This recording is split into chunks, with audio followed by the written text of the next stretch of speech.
চোরায় বলে চুরি করতে গেছে বাড়ির, দেওয়াল ভইরে একটা চোর মরে গেছে।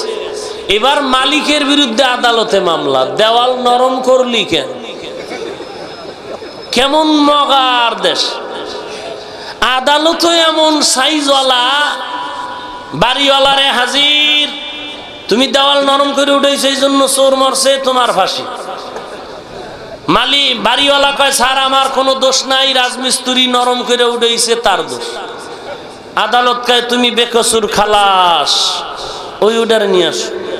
রাজমিস্ত্রি বিভার কি তুমি নরম করে দেওয়াল উঠেছো কেন? স্যার আমার কোনো দোষ নাই, জোগালি সিমেন্ট বালুতে পানি বেশি দিছে। বেকসুর খালাস, জোগালি কই হাজির, তুমি পানি বেশি দিলা কা? স্যার আমার দোষ নাই। এক বেডিয়ে একটা হাতি নিয়ে যাইতেছিল, হাতি এমন শিখ দিছে আমি ভয়ে বালতির পানি বেশি বেড়ে গেছে। আদালত কয় বেকসুর খালাস, হাতিওয়ালা। এবার হাতিওয়ালা কি ব্যাপার, তোমার হাতি গরম হইল কেন? কয় পাশে দিয়ে এক ম্যাডাম যাইতেছিল স্বর্ণের অলংকার লাগায়া, এডির জুন জুন আওয়াজে হাতি গরম হয়ে গেছে। তুমি খালাস, মহিলারে ডাকো, এই তোমার স্বর্ণের অলংকার ঝুনঝুন করলো কেন? এক্ষণ ফাঁসি। মহিলা কয় স্যার আমার দোষ নাই, স্বর্ণকার বানাইছে। তুমি বেকসুর খালাস, স্বর্ণকারের আনো। স্বর্ণকার হাজির, এই মগা কয় কি করার? কিছুই করার নাই স্যার।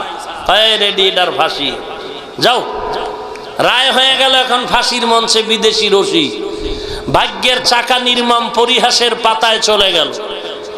যখন এইবার স্বর্ণকারের গলায় রশি ঢুকাইছে বিদেশি রশি, আর গলার মাঝখানে এটা গেছে ঢিলা হয়ে, গলা চিকন, রশির ফাঁক মোড়া। মহামান্য আদালত যারে ফাঁসির অর্ডার দিলেন এর গলা চিকন, কিন্তু রশির মাঝখানটা কি অনেক বড়, এর গলার সাথে রশি মিলে না। আদালত বলে এটারে বাদ দাও, সারা দেশে খুঁজো যার গলা মোটা, এটারে ঢুকাও। বিচার কারে? আল্লাহর কি কুদরত! খুঁজতে খুঁজতে পাইছে এক পিসাবের খাদেম রে। খাদেম এক বেদবি কইরা পিসা হুজুরের লাগে সফরে যাইতেছিল। পিসা হুজুর যখন ওই এলাকায় ঢুকছে, দেখে তেলের দাম আর ঘিয়ের দাম সমান। বুঝেন নাই? খাদেমে কয় হুজুর আপনি তো খুব মজার খানা খান, দুধের সর সব আপনার, পানি খাই আমি। বুঝেন নাই কথা? সব ফলের জুস আপনার, তলায় যা থাকে তা আমি। অতএব আমি এই কম দামের ঘি খায়া দ্রুত মোটা হতে চাই।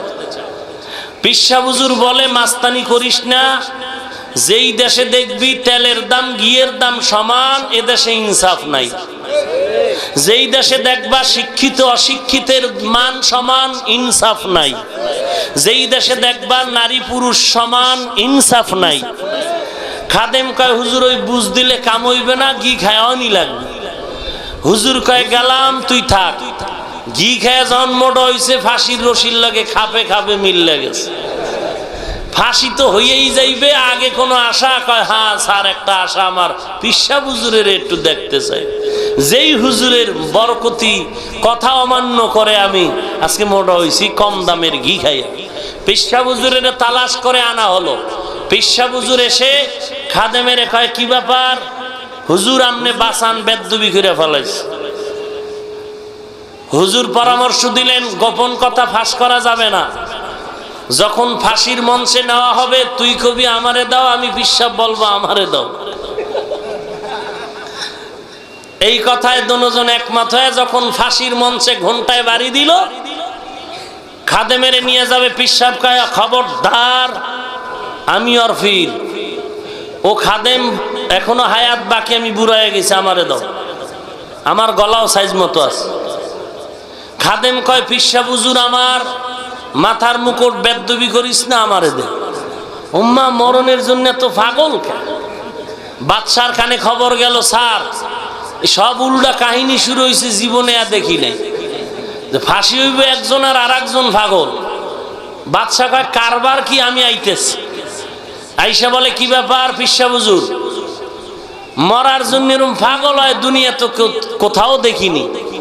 পিসা হুজুর কয় আপনি বুঝবেন কসু, আমি জানি এই মুহূর্তে মরলেই জান্নাত।